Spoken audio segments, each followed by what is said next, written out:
अगले साल फरवरी में रूस और यूक्रेन के बीच जारी जंग को 3 साल पूरे हो जाएंगे। इस युद्ध की वजह से बहुत सारे ऐसे भारत के परिवार हैं जिनकी जिंदगियों पर सीधा असर पड़ा है। उन गरीब भारतीयों को झूठ बोलकर लेकर जाया गया रूस में इस जंग का हिस्सा बनने। वो बोले कि हमारी ट्रेनिंग पूरी हो गई, हम लोग अब ड्यूटी ज्वाइन करने जा रहे हैं। फिर उसके बाद से वो फ़ोन नहीं किए। बच्ची जानती कि हमारे पापा एक्सपायर है। मुझे ये लगा था कि अब मैं इंडिया नहीं जा पाऊंगा वापस। एकदम बुरा हालत है वहाँ पे। सबसे ज़्यादा खाना के लिए वो लोग मतलब मार देते थे। 25 अप्रैल की मेरी शादी वही में बात भरी ली। सबसे बड़ी बात उसके ख्याल नहीं। देखिए ये तस्वीर अगर आप देख सकें,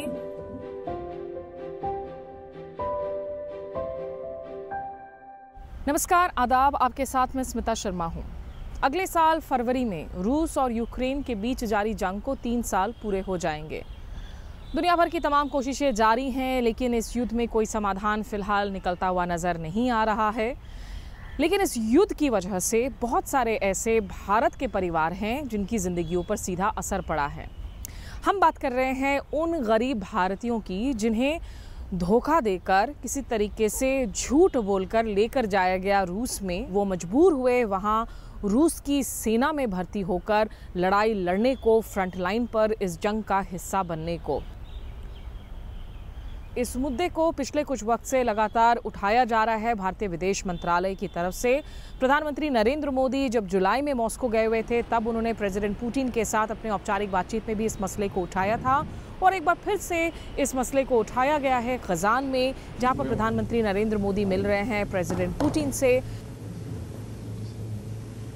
बहरहाल विदेश मंत्रालय में जो ब्रीफिंग हुई उसमें विदेश सचिव विक्रम मिस्री ने मेरे सवाल के जवाब में आखिर क्या कुछ कहा, उनसे जब मैंने पूछा था आजमगढ़ के इस मसले को लेकर। स्मिता, आपका जो प्रश्न है, भारतीय नागरिक जो जिनका रूसी सेना में जिनकी भर्ती की गई वैध या अवैध तरीकों से, हमारी जो अभी तक की सूचना है उसके अनुसार करीब 85 भारतीय नागरिक भारत लौट आए हैं।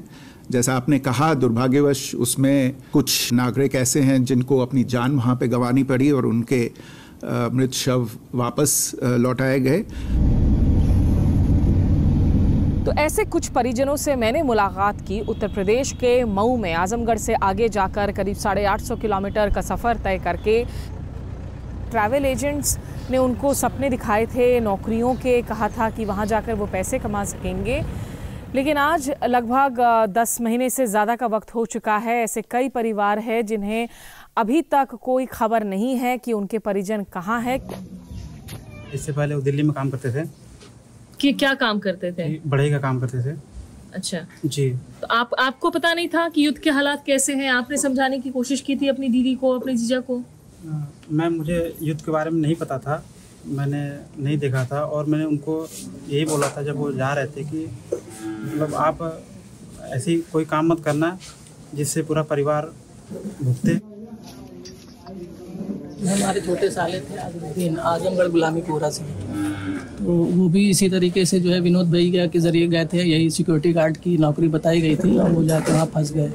20 साल का है अजहरुद्दीन नाम है। देखिए ये तस्वीर अगर आप देख सकें, अजहरुद्दीन। एक बार लोगों से अपील करूंगी, अगर कोई इस तरह से कोई जानकारी कहीं से भी मिल पाती है, किसी ने देखा हो इन परिवार वालों को, आप कांटेक्ट कर सकते हैं। माता जी हैं? जी माता जी हैं, बहुत बीमार है। जब से ये सुन लिया है कि यहाँ जैसे उल्टी आने लगी, मौत की खबर, तो और वहाँ टेंशनाइज बढ़ गए, लोग बीमार हो रहे हैं। बल्कि एक सिस्टर है जो उसको बहुत मानती थी, उनकी बहुत तबीयत खराब है। आप के कौन फंसे हुए हैं, आप बताइए। सबसे पहले मैं आपको धन्यवाद करता हूँ कि आप जो है कि इतना दूर से हम लोग की आवाज़ उठाने के लिए हम लोग आए हैं।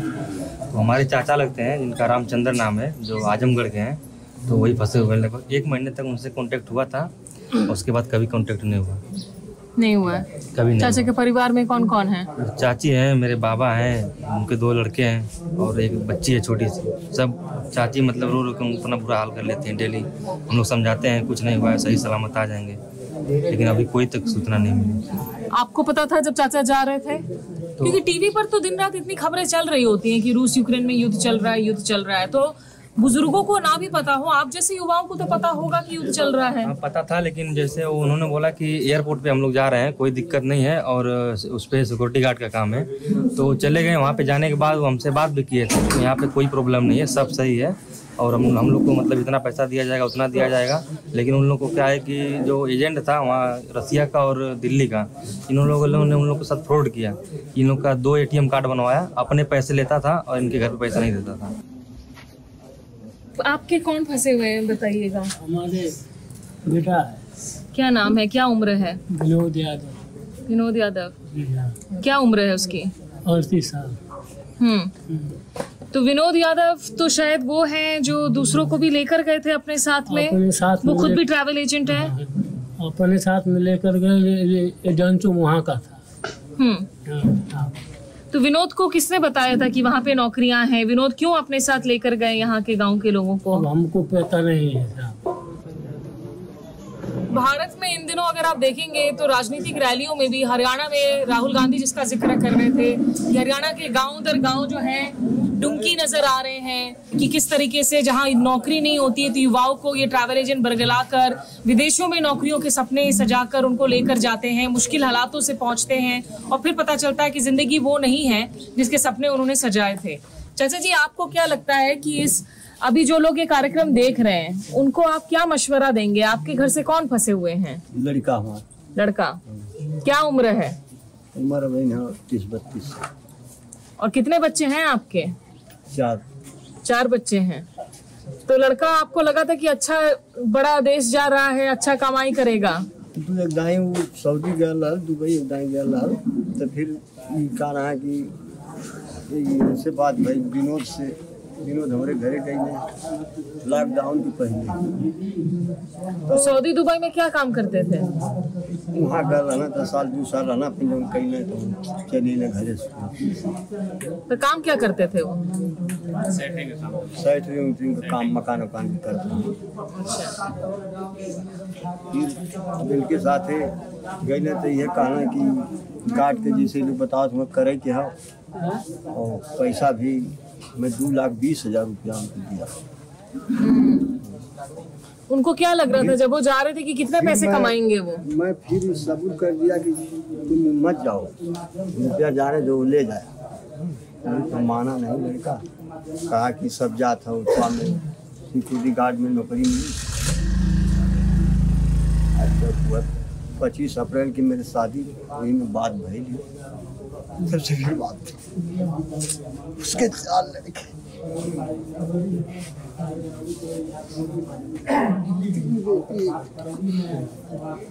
उसके 4 बच्चे हैं। वैसे कितने बड़े हैं बच्चे उनके? एक लड़की दादम पढ़ती, 5वीं पढ़ती है, बच्चा छोटा एक छोटे भी नहीं पढ़ेंगे, बच्चा 3 में पढ़ता।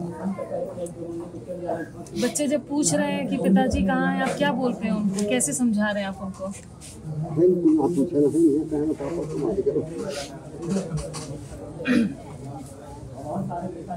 बड़ी मेहनत दूध।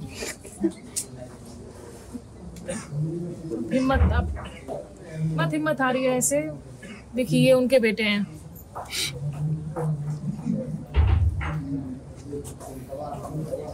क्या नाम बताया आपने इसका? योगेंद्र यादव। 4 बच्चे हैं योगेंद्र यादव के। एक बड़ी बेटी है, 12वीं में है और घर बहुत मुश्किल से चल रहा है। ये फोटो आप आजकल लेकर चलते हैं अपने साथ में कि कहीं कोई मिल जाए, कोई खबर। देखें, ये आमतौर पर गांव में ऐसा नहीं होता है कि एक पिता जो है पासपोर्ट फोटो लेकर घूमे। ये पिता घूम रहे हैं क्योंकि तलाश है अपने बेटे की और खबर नहीं मिल रही है। आप हिम्मत मत हारिए, लोग लौट भी रहे हैं ना, तो वो भी लौट सकते हैं। मालिक जाना। आप क्या गुहार लगाएंगे सरकार से और ऐसे ट्रैवल एजेंट से जो इस तरह से ले जाते हैं? जवन कहत बात तो हम लोग करत बाटी, वहां कुछ हो पाओ तो बात। इस गांव से 2 लोगों की जान भी गई है। उनमें से एक हैं सुनील यादव। उनके परिजनों से भी मैंने बात की। तो क्या बोलकर गए थे सुनील जी की रूस जा रहे हैं? ये बोले कि वहाँ गार्ड की नौकरी है, ड्यूटी करना है। मुझे 2 दिन पहले लोग बताए। मैं पैसा 50,000 रुपया कर्जा खोज करके दिया, लोग गए। क्यों जाना चाहते थे रूस? अरे भाई पैसा कमाने के लिए जानते हैं कि सभी गरीबी क्या है। जो एजेंट था वो वहाँ पहले पहुँच चुका था। वो एक बार भी फ़ोन करके बता था कि नहीं यहाँ पर मतलब हम लोग आके फंस गए हैं, तो मैं दिल्ली से उसको खींच लाता यहाँ तक, किसी भी हालत पर बुला लेता, नहीं जाने देता। सरकार से क्या उम्मीद है? कोई मदद मिली है आपको सरकार से? अब कोई नहीं मदद, अभी तक तो कुछ भी नहीं मिला। घर आगे कैसे चला रहे हैं आप लोग? अब कैसे चलाना, वही अपना 2 बीसा खेती बाड़ी है अपना, वैसे से अपना भैंस गाय रहे वैसे चला रहे हैं, क्या करेंगे।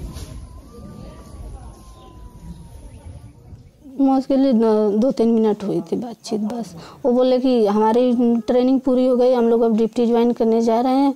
फिर उसके बाद से वो फ़ोन नहीं किए। फिर हम बहुत कोशिश फ़ोन करने के लिए किए, लेकिन फ़ोन हमारा नहीं लग रहा था। बच्चे तो पूछ रहे होंगे क्या बोलते थे सब बच्चे। ये बच्ची जानती है, ये जानने लायक ही नहीं है। बच्ची जानती है कि हमारे पापा एक्सपायर है। बहुत घुले मिले थे बच्चों के साथ, क्या करें। नहीं खा पाते थे, नहीं सो पाते थे, लेकिन क्या करो, बच्चों का देख कर जीते थे। अगर हमसे बता देते कि हम वार में ले जाने के लिए स्कूल लगाएंगे लाकर, तो हम नहीं जाने देते। हमारे अपील है कि कोई नहीं जाए वहाँ पर। हम नहीं चाहते कि हमारे तरफ सब बचे। अभी आगे परिवार को कैसे चला रहे हैं? कैसे चला रहे हैं? कोई सरकार से गुहार? जी, सरकार क्या करे? हमको कुछ सहारा मिल जाए, वही सहारा लेकर सभी परिवार के साथ जी खा लेंगे। हमारा सरकार से ही गुहार। कैसे सहारा चाहती हैं आप? किसी भी तरह कुछ भी कोई काम मिल जाए हम कर लेंगे। ऐसे भी शख्स हैं जो वापस सुरक्षित लौटने में कामयाब रहे और वो उसके लिए धन्यवाद दे रहे हैं कि प्रधानमंत्री मोदी ने इस मसले को उठाया पुतिन के साथ में। क्या पढ़ाई की है आपने? जी इंटर। आप करते क्या थे वहाँ जाने के पहले? घर पे ही रहते थे, बस खेती। बेरोजगार हैं जी। वो बोला गया था कि आपको गार्ड की नौकरी है, जो कि एयरपोर्ट पे आपकी ड्यूटी लगेगी, यही बोलकर हमें ले गए थे। कौन लेकर गए थे आपको और कहाँ से पता चला था कि ये नौकरी आई है? ये विनोद भाई हम लोगों के साथ में रहते थे, तो उन्होंने ले गया था हमें। उस समय तो पता चला कि लड़ाई शांत हो चुकी है। कैसे पता चला? वही विनोद भाई बताए थे कि नहीं लड़ाई शांत हो चुकी है भाई, अब कोई दिक्कत नहीं, अब जा सकते हैं। 15 दिन की ट्रेनिंग करवाए थे। 15 दिन की ट्रेनिंग के बाद उन्होंने हमने बोला कि ये ट्रेनिंग किस लिए आप लोग करवा रहे हैं? बोल रहे हैं कि अगर आप पे कोई आपत्ति आएगी तो आपको बचाव के लिए ये ट्रेनिंग दी जा रही है। जब बंकर का काम करवाते थे तो 2 महीने तक हम लोग काम किए। उसके बाद उन्होंने बोला कि आप लोगों को वार में जाना होगा। 200 के करीब में थे वहाँ पे। रूस के। और आप लोग कितने जन थे? हम लोग 6 लोग थे। मैं बोला भाई जब मैंने कांटेक्ट किया हूँ, किस पर साइन करवाए हो, आप पहले मुझे कांटेक्ट दिखाइए, क्यों किस लिए मैं लड़ने जाऊँ? तो बोल रहे हैं आपको जाना ही होगा। सबसे ज़्यादा खाना के लिए वो लोग मतलब मार देते थे। खाना एकदम बुरा हालत है वहाँ पे। एक छोटा सा डब्बा दे देते थे, वही खाकर दिन भर बिताते थे।